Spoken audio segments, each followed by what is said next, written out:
John Mouse Goes to Wormland by Roger Hargreaves. John Mouse was bored. He didn't have anything to do, and that was boring. So he was practicing his hopping in the garden of Apple Tree Cottage, which is where John Mouse lives. Hop, hop, hop. You didn't know that mice like to hop, didn't you? Well, they do. Hop, hop, hop. Suddenly, from out of nowhere, came a voice. "Stop that noise!" John Mouse stopped hopping in mid-hop and looked around. There was nobody there. That's funny, he thought to himself, and started hopping again. Hop, hop, hop. Then again, from out of nowhere, came that voice again. "Did you hear me?" repeated the voice. "I said stop that noise, and I mean stop that noise." John Mouse stopped hopping again, and looked around again, and again there was nobody there. "Who said that?" he said.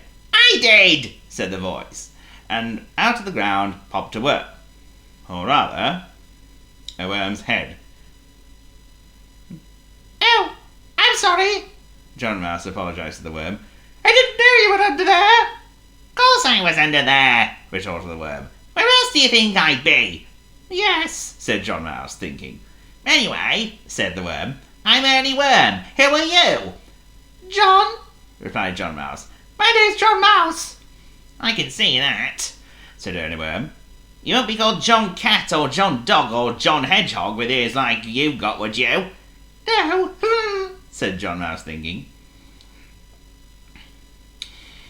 "Anyway," Ernie Worm continued, in rather more friendly manner, "now that you've woken me up, would you like to go and see where worms live?"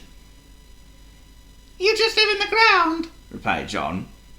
"Oh, in the ground, yes," Ernie Worm retorted, "but not just. Come and see." "How?" asked John Mouse. "Dig," said Ernie Worm. So John Mouse got himself a spade, which was actually an old teaspoon he found lying about, and began to dig and dig. Down and down John Mouse dug. Dig, dig, dig. It was very hard work, and John Mouse felt rather tired. Ernie Worm was no help because worms don't have arms. Suddenly, John Mouse's tunnel came into a large sort of cave, which John Mouse fell into. "Ooh!" "Follow me," said Ernie Worm, who had travelled through the earth while John Mouse was digging, and Ernie led John down one of the tunnels leading from the sort of cave. Eventually, the tunnel led to a door, a bright red wooden door with a spy hole in the middle of it, and an eye looking through the hole. "Halt! Who goes there?" said a voice on the side of the door. "One worm and one friend," replied Ernie. "Enter, one worm and one friend," said the voice, and the door swung open. "Welcome to Wormland," announced Ernie. And there it was, Wormland. "Hello, Ernie," said the worm on guard duty. "I didn't realise it was you." "I had no idea worms lived anywhere like this," remarked John Mouse. "Oh, very few people do," replied Ernie. "They just think we live in the ground." "Like I thought," smiled John Mouse. They walked along, or rather, John Mouse walked and Ernie crawled. John Mouse had never seen so many worms.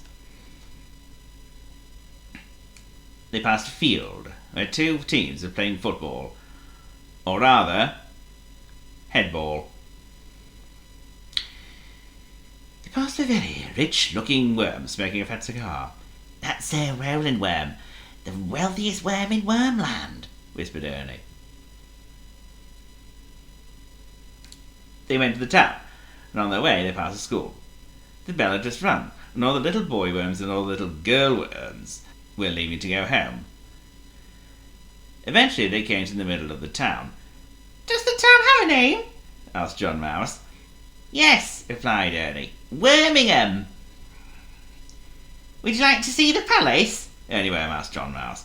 "Ooh, yes please," replied John, and Ernie Worm led the way.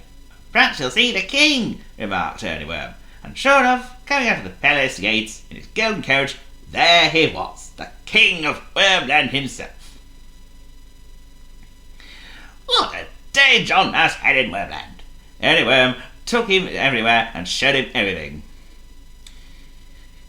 But eventually, of course, John Mouse had to return to Appletree Cottage. "I must be home in time for tea," he told Ernie Worm. "Right," said Ernie. "I'll take you." So back they went, all the way to John Mouse's tunnel. "Goodbye, John Mouse," said Ernie Worm. "Thank you, Ernie Worm," replied John Mouse, and climbed back up the tunnel he dug, and popped his head out into the open air of the garden of Appletree Cottage. A large bird swooped. "Got you!" he squawked. "Ouch!" squeaked John Mouse, because the bird had got hold of him by the ear. The bird looked down. "Oh, I say," he said, letting go. "Fancy sorry, old boy, but I thought you were a jolly worm sticking your head out of the jolly ground like that, what? Have you seen any worms by any chance? Have you seen any worms about by any chance, have you? Because I'm feeling jolly hungry." "Worms?" replied John Mouse. "No, there's no worms round here." "Oh, pity," said the bird, and flew off. John Mouse scampered inside, pleased that he'd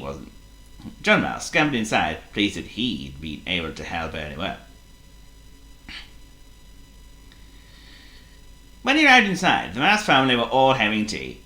Mrs. Mouse was pouring tea from a large teapot. Mr. Mouse was eating a sandwich. Grandpa Mouse was grumbling because the tea wasn't strong enough. "They're not making like they used to." And the Mouse twins, Sophie and Amelia, who were eating chocolate biscuits and getting into a terrible mess. "Ah, there you are," said Mrs. Mouse. "Where have you been?" "To Wormland," replied John Mouse, "where all the worms live." "Wormland?" laughed Mrs. Mouse. "Oh, really, John, you do talk a load of nonsense sometimes." But you know he doesn't. Don't you? And that is the end of this John Mouse story.